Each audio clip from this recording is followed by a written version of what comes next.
In a city that's long mediated between East and West, talks to avert conflict with Russia.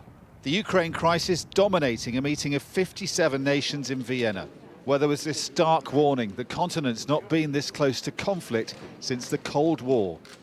The risk of war in the OSCE area is now greater than ever before in the last 30 years.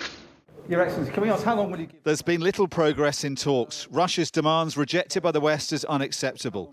Its ambassador here insisting it's NATO that's the aggressor.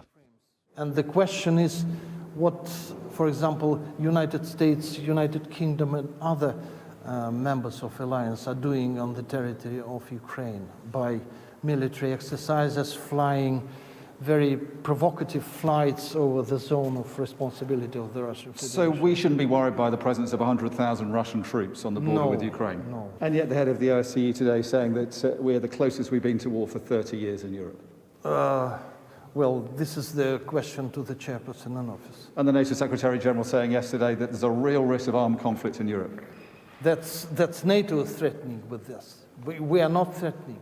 Nothing threatening about 100,000 troops on Ukraine's border. Thank you very much, sir. Thank you very much, sir. Splendid.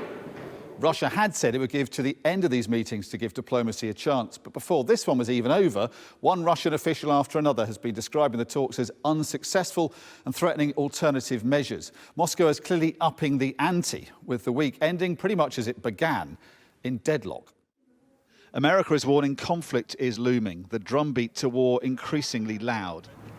In a week of talks in 3 different cities, no breakthrough, not a glimmer of hope, this crisis is easing.